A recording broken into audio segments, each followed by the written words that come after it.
All right, everyone. So have you ever seen like a bamboo stalk during like a hurricane? Hmm.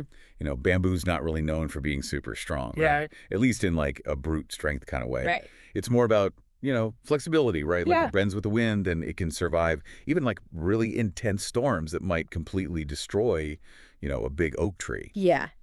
And that's kind of what we're going to dive into today. Hmm. That's emotional resilience in action. I like it.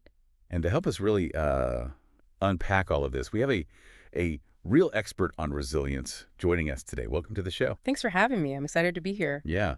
So, we hear about resilience all the time, but what does it really look like, when we're just living our lives? Yeah. So I think a good place to start is to kind of throw out that idea that some people are just born resilient, right? Like it's Right. some kind of, magical trait. Yeah, yeah. Like you either have it or you don't, right? Yeah. Exactly. Yeah. It's not like having superpowers or something. Really, it's much more about developing skills. Just like, if you learn to play the guitar or you learn a new language. So it's something that we can work on and actually cultivate. Exactly. Yeah. It's a process. Okay, so where do we even start?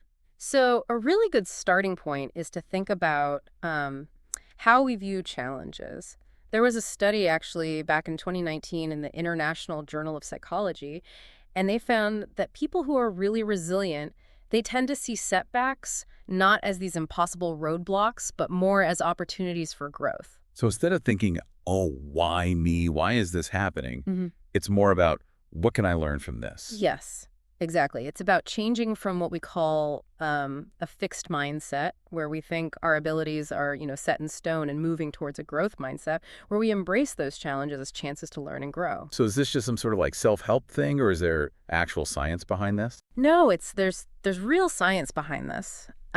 Research in neuroscience has actually shown that when we adopt that growth mindset and we focus on learning from challenges, we actually activate the prefrontal cortex. Yeah. And that part of our brain is associated with higher level thinking, planning, and even emotional regulation. So we're like rewiring our brains to be more resilient. Yeah, that's a good way to put it. It's like we're rewiring our brains for resilience. Wow. So just by shifting our perspective, we can actually change the physical structure of our brain. Exactly, exactly. And that change in the brain, it actually translates into greater emotional resilience.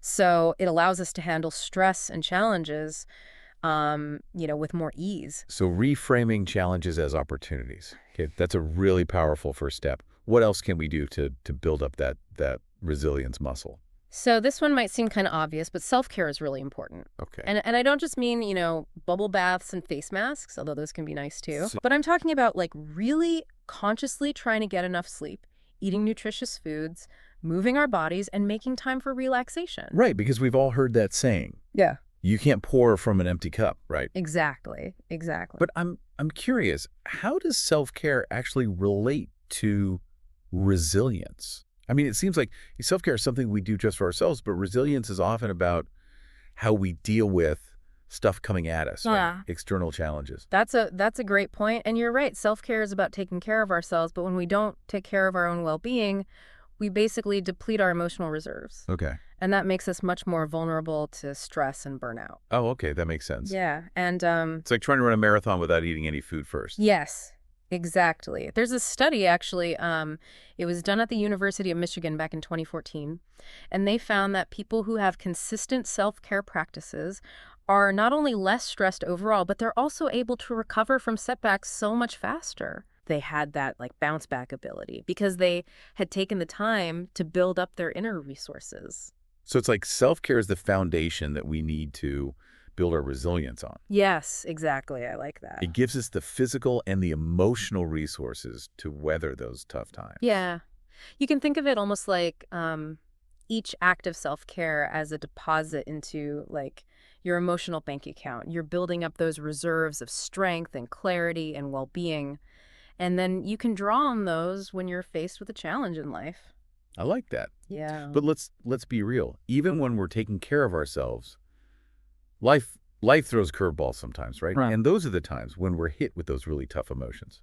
Absolutely. And that actually brings us to a really important part of resilience that I think a lot of people misunderstand. Okay. It's not about pushing down those negative emotions or pretending that we don't feel them.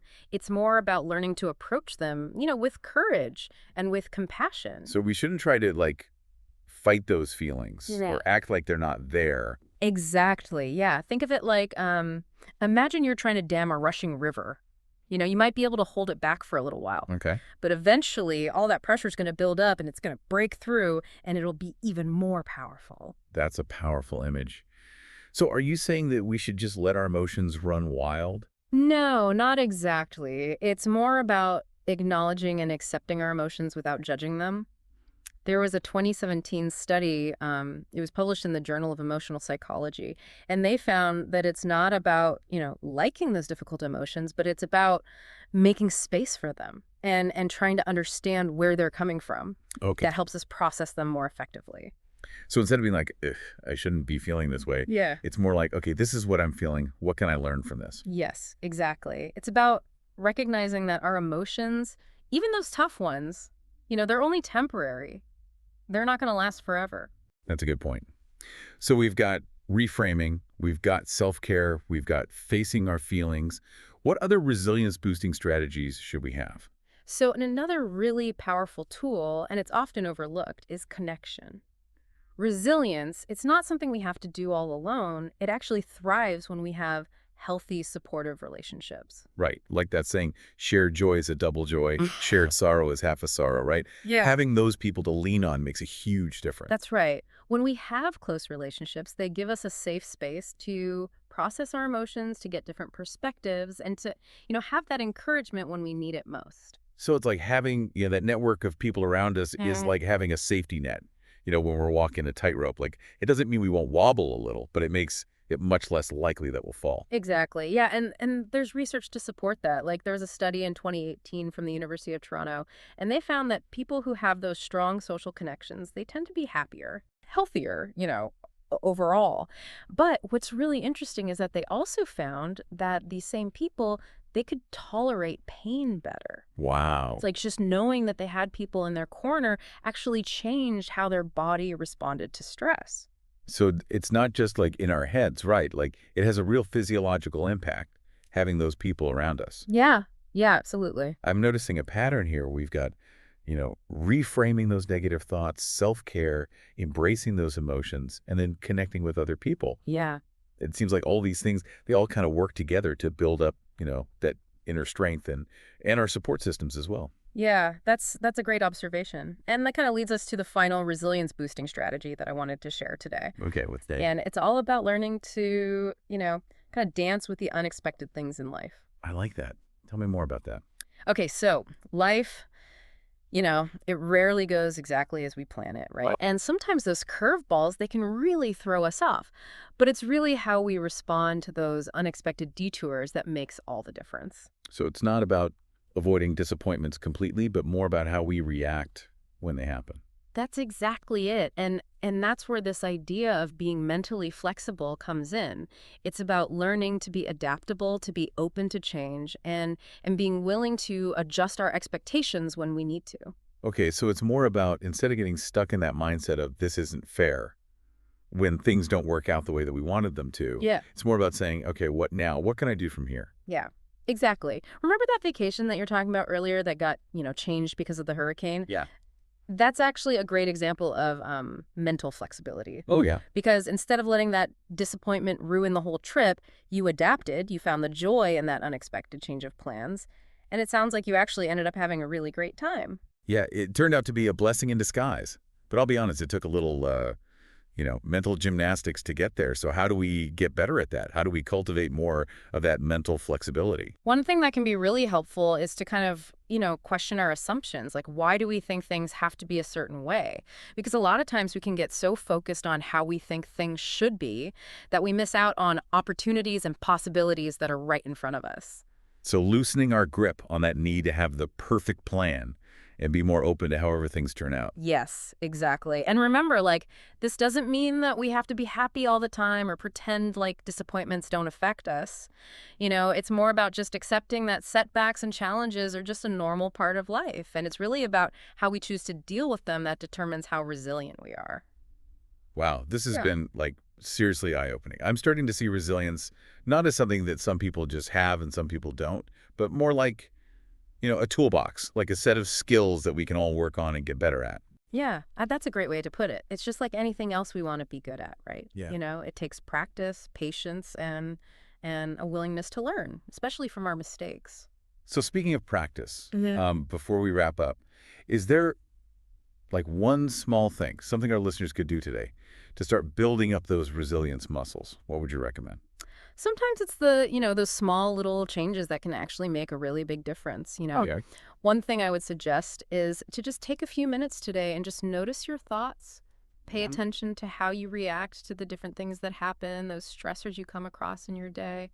Just observe without judging yourself. So building up that self-awareness first, like what are my patterns? What do we usually do when things get tough? Right, Mm. exactly. Because once we're aware of those kind of default settings that we go to, then we can start making different choices that can help us be more resilient. Right. So maybe you realize that when you're stressed out, you tend to withdraw, like you isolate yourself. Yeah. If you know that about yourself, then you can try to catch yourself doing that and instead, maybe call a friend or a family member, someone supportive. Okay. Or you might notice that you get stuck in these thought loops where you're being really negative about yourself. So once you see that happening, you can start to, challenge those thoughts and try to reframe them in a way that's more helpful and supportive. So it's like we become like scientists of our own minds, right? Right.